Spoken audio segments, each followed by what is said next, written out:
तो बड़ों को प्रणाम और छोटों को ढेर सारा आशीर्वाद। आज की कहानी एक ऐसे इंसान की जिन्होंने अपनी वेल्थ का टोटल 100% गरीब और अनाथ बच्चों के लिए दान में दे दिया। कहानी एक ऐसे इंसान की जो लगातार अपनी पूरी उम्र केवल इन गरीब और अनाथ बच्चों के लिए काम करता रहा। और यकीन मानिए ये हर हिंदुस्तानी को ये कहानी पता होनी चाहिए। तो कहानी है पलामी कल्याण सुंदरम की। पलामी कल्याण सुंदरम ये तिरुनावल्ली तमिलनाडु में पैदा हुए। 1940 में इनका जन्म हुआ और जन्म के एक साल बाद 1941 में इनके फादर एक्सपायर हो गए। तो इनकी माता ने इन्हें 3 शिक्षा दी।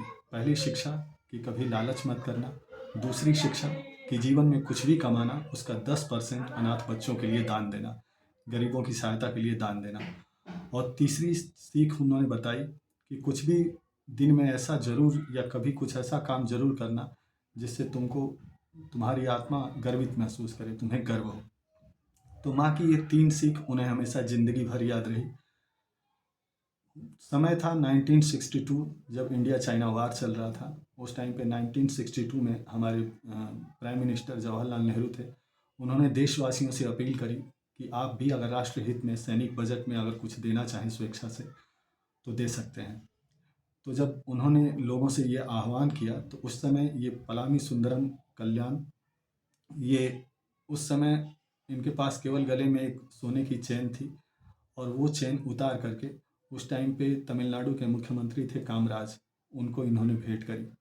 1963 में इनसे प्रभावित होकर के जो कामराज मुख्यमंत्री थे तमिलनाडु के, इन्होंने वहाँ के एक मेले में बुला करके इनको सम्मान दिया, बहुत इनकी तारीफ करी। उसके बाद समय गुजरता गया। एक वक्त ऐसा आया कि अब ये लाइब्रेरियन के तौर पे एक मशहूर कॉलेज में काम कर रहे थे और तकरीबन 35 साल इन्होंने वहाँ काम किया लाइब्रेरियन के तौर पे। काम करते समय इन्होंने कभी भी अपना पेमेंट ले करके, जब भी लिया पेमेंट तो ले करके और अनाथ बच्चों के लिए किसी अनाथालय में डोनेट कर देना, कभी गरीब बच्चों को दे देना, ये यही काम करते रहे। अपने गुजारे के लिए इन्होंने क्या किया, तो नौकरी के बाद जब वहाँ वो ड्यूटी कर लेते थे तो शाम को एक होटल में वेटर का काम करते थे और उससे जो पैसे चलते थे उससे वो छोटे घर में एक अपना गुजारा करते थे उस पैसे से, और जो भी रूखा सूखा खा सकते थे उसको खाते थे और ज़मीन पे सोते थे।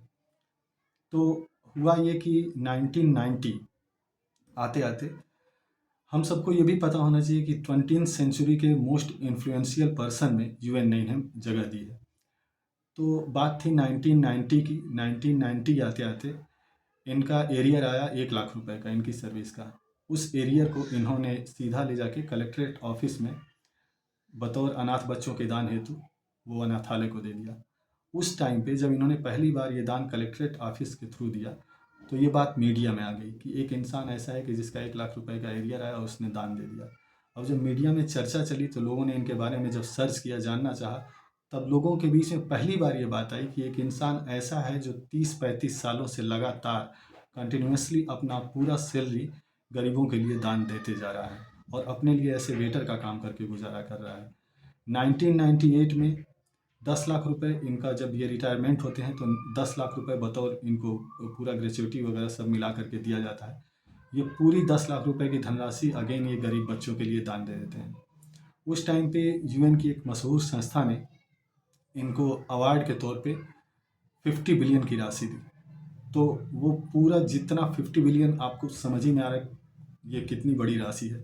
और इतनी बड़ी राशि इन्होंने बिना किसी लालच के फिर से अगेन गरीब और अनाथ बच्चों के लिए दान कर दी। कहा जाता है कि रजनीकांत जो कि साउथ के एक मशहूर हीरो हैं, कैरेक्टर हैं, तो उन्होंने इनको बतौर फादर, पहली बार बतौर पिता गोद लिया इनको और उन्होंने इनको इनवाइट किया कि आप आइए मेरे पास पैलेस में, आप रहिए बहुत अच्छे से, आपके लिए सारे इंतज़ाम किए जाएंगे। तब इन्होंने ये कह के मना कर दिया कि नहीं, मैं ज़मीन से जुड़ा हुआ आदमी हूँ और मैं ज़मीन पे ही जुड़ करके खुश हूँ। तो सोचिए ऐसी ऐसी विभूतियाँ हुई हैं। ये हमें ये सिखाते हैं कि किस तरह से हमको आदर्शों और उसूलों पे चलना चाहिए। सर्वस्व दान ना सही, लेकिन कम से कम ईश्वर पे भरोसा रख करके और जितना हमसे बन पड़े वो दूसरों के सहायता के लिए हमें करना चाहिए। एक दूसरी कहानी ज़रूर आपको सुनाना चाहूँगा। ये कहानी आप में एक नए हिम्मत, नए हौसले का संचार करेगी। ये कहानी है 1992 ओलंपिक, बार्सिलोना। नाम था विलियम डेरेक रेडमंड।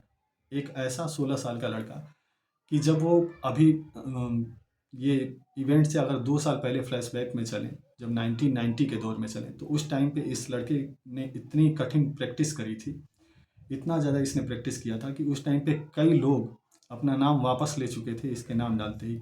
वजह ये थी कि ये अपने नेशनल इवेंट में ही, जो नेशनल राष्ट्रीय चैंपियनशिप इसके वहाँ पे हुई थी, तो वहाँ पे नेशनल इवेंट में ही इसने इंटरनेशनल रिकॉर्ड को तोड़ा था, और एक बार नहीं 3-3 बार तोड़ा था। तो सभी लोग जानते थे कि इस रेस को जीतने वाला एक ही इंसान है, वो है डेरेक रेडमंड। तो बाकी लोग अगर कहें तो बाकी लोग सेकंड, थर्ड इस रैंक के लिए अब उसमें पार्टिसिपेट कर रहे थे, क्योंकि पूरी स्टेडियम और वहाँ जितने लोग देख रहे थे, लोगों ने विलियम डेरेक रेडमंड को दौड़ते हुए देखा था। सबको यकीन था कि यही जीतेंगे, इनके अलावा कोई जीत नहीं सकता, क्योंकि इनकी टाइमिंग इतनी कम थी। तो 400 मीटर का वो रेस, और कहा जाए कि जब रेस शुरू होती है, विलियम डेरेक रेडमंड दौड़ना चालू करते हैं और आधे ट्रैक में ही ये बहुत आगे निकल जाते हैं, मतलब काफ़ी लंबी लीड दे देते हैं बाकी सबको। तो तकरीबन 50 मीटर के करीब ये लीड थी, और अचानक होता क्या है कि 300 मीटर जाते जाते उनके पैर में खिंचाव महसूस होता है और पैर की नस फट जाती है, इतनी तेज़ दौड़ने की वजह से। तो दर्शकों में मायूसी, और विलियम डेरेक रेडमंड के पिता वहाँ पे बैठे बैठे ये सब देख रहे थे। उनसे रहा नहीं गया, वो अपने चेयर से जब उठते हैं, इनकी मदद के लिए आगे आते हैं। आंखों से तो आंसू गिर ही रहे थे, इनके भी और इनके फादर के भी, लेकिन इन्होंने ऐसे हाथ करके अपने फादर को रोक दिया वहीं पे कि नहीं, आप मत आइए, आप वहीं रुकिए, क्योंकि आप आएंगे तो फिर मेरे ऊपर भावनाएं हावी हो जाएंगी, मैं कमज़ोर पड़ जाऊंगा। और विलियम डेरेक रेडमंड ने एक पैर से हॉपिंग करते हुए, मतलब कूदते हुए, एक पैर उन्होंने हाथ से पकड़ा और एक पैर से कूदते हुए उस 400 मीटर के ट्रैक को पूरा किया। पिता के ये पूछने पर कि आखिरकार तुम रुक क्यों नहीं गए, विलियम डेरेक रेडमंड, अच्छा, जब इन्होंने अपना पूरा 400 कंप्लीट किया, एक बात बहुत ही देखने वाली थी और मनमोहक थी, आज भी इतिहास गवाह है कि उस स्टेडियम में उस टाइम 67,000 दर्शक इस इवेंट को देख रहे थे। और कहा जाए 67,000 दर्शक में तो वो सारे के सारे खड़े होकर के और तालियों के साथ इनका हौसला अफजाई इन्होंने किया। और खड़ा वही नहीं हुआ जो कि गोद में था, छोटा बच्चा था, वही नहीं तो बाकी सारे लोग खड़े थे। ये ओलंपिक के इतिहास में ऐसे पहले इंसान हैं जिन्हें हारने के बाद भी मेडल मिला हुआ है, ये याद रखने वाली बात है। दूसरी चीज़ कि जब इनके फादर ने इनसे पूछा कि तुम रुक क्यों नहीं गए, रुक सकते थे, इतना ज़्यादा पेन हो रहा था, फिर क्या ज़रूरत थी, आप पीछे हो गए थे सबसे। रोते जा रहे हैं पिता और अपने बेटे को ये कहते जा रहे हैं ये बात। तो बेटे ने बड़ी एक फीकी सी मुस्कान चेहरे पर लेकर के, दर्द था उसके बावजूद एक मुस्कान चेहरे पर लेकर के, और उन्होंने जवाब दिया कि जब भी दुनिया इतिहास को खंगालेगी, इतिहास को पढ़ा जाएगा, तो ये नहीं पढ़ा जाएगा कि विलियम डेरेक ने रेस आधी छोड़ दी। इतिहास यही पढ़े कि पैर टूटने के बावजूद भी उसने अपनी मंजिल को कंप्लीट किया, अपनी मंजिल तक गया। बस यही इतनी ही ख्वाहिश थी मेरी, और इसीलिए मैंने एक पैर पे होपिंग करना सही समझा और मैं वहाँ तक फिनिशिंग पॉइंट तक गया। तो ये कहानी हमें सिखाती है कि केवल जीतने वाले ही इतिहास नहीं रचते, कभी कभी हारने वाले भी इतिहास रच जाते हैं। बात होती है किसकी, तो बात होती है लड़ाई की, बात होती है फाइटिंग की, बात होती है आपके हौसले की, बात होती है आपके हिम्मत की।